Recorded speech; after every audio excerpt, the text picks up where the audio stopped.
नहीं, बिल्कुल बधाई के पात्र हैं भाई। जिस तरीके से भारतीय जनता पार्टी का प्रदर्शन रहा है, और यकीनन इसका श्रेय प्रधानमंत्री जी को, गृह मंत्री जी को, नड्डा जी को, भारतीय जनता पार्टी के राष्ट्रीय अध्यक्ष, इनको जाता है। क्योंकि जो परिस्थितियां जिस तरीके से जानकार भी बता रहे थे कि जिस तरीके से परिस्थितियां हैं, आसान चुनाव कोई भी नहीं मान रहा था, पर इन विपरीत परिस्थितियों में भी अगर भारतीय जनता पार्टी ने इतना बढ़िया प्रदर्शन किया है तो यकीनन उसका श्रेय भी उनको दिया जाना चाहिए। बधाई के पात्र हैं। हाँ, बस ये है कि इन परिणामों के बाद कुछ लोग जो अपने आप को प्रधानमंत्री और राष्ट्रपति पद की दावेदारी पेश कर रहे थे, उनके सपनों को ज़रूर अल्पविराम लग गया होगा।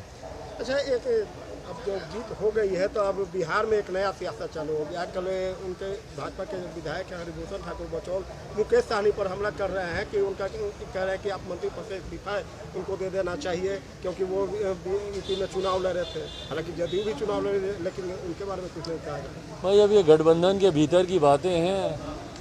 अब किसको कौन कब भाता है, कब नहीं भाता है, ये सब उस पर डिपेंड करता है। आज इनको सैनी जी नहीं भा रहे थे, कल उनको जिनको उपेंद्र कुशवाहा जी नहीं भा रहे थे, आज वो उनकी पार्टी के संसदीय बोर्ड के अध्यक्ष बन गए।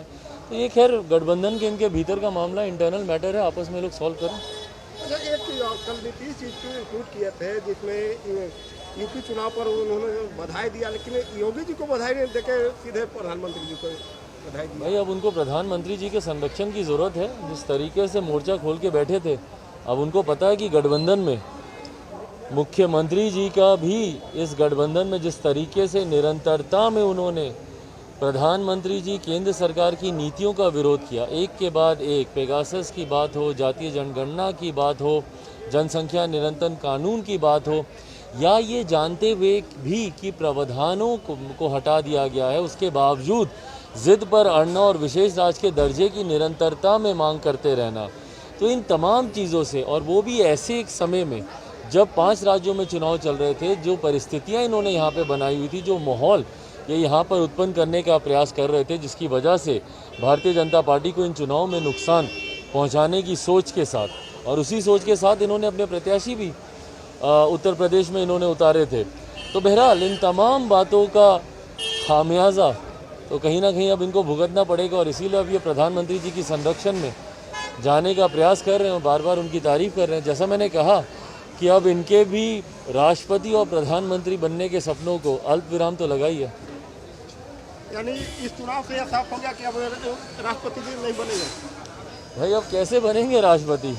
सपना था इनका, उम्मीद थी कि अगर भारतीय जनता पार्टी कमज़ोर होती और विपक्ष थोड़ा भी अगर मजबूत होता, विपक्ष के मजबूत होने का मतलब ज़्यादा उनके विधायक आते, ज़्यादा विधायक आने का मतलब जो राष्ट्रपति का चुनाव करते हैं ये विधायक ही करते हैं। तो अगर ज़्यादा विधायक आते तो इनके सपनों को और बल मिलता कि संभवतः ये राष्ट्रपति बन सकते। मुख्यमंत्री तो बोले थे कि हमको इसमें कोई जानकारी नहीं है और ना इसके बारे में सोचते तक नहीं। मुख्यमंत्री की कथनी और करनी का फर्क भाई हम बिहारियों से बेहतर कौन जानता है? हम लोगों से बेहतर कौन जानता है कि मुख्यमंत्री कहते क्या हैं, करते क्या हैं? मिट्टी में मिल जाऊंगा, भाजपा के साथ नहीं जाऊंगा, उन्हीं की कृपा पे आज मुख्यमंत्री बने हुए हैं। महिलाओं को सशक्त करने की बात करते हैं, बालिका सुधार गृह में देह व्यापार में छोटी छोटी बच्चियों को घसीटा जाता है। तो मुख्यमंत्री जी कहते कुछ और हैं, और जो वो नहीं कहते वो 100% वो करना चाहते हैं। भाई, इतनी आसानी से किसी पार्टी की राष्ट्रीय कार्यकारिणी में प्रधानमंत्री मटेरियल शब्द का इस्तेमाल नहीं हो सकता है। पार्टी की राष्ट्रीय कार्यकारिणी में औपचारिक प्रस्ताव पास किया गया है कि ये प्रधानमंत्री पद के दावेदार या प्रधानमंत्री मटेरियल हैं।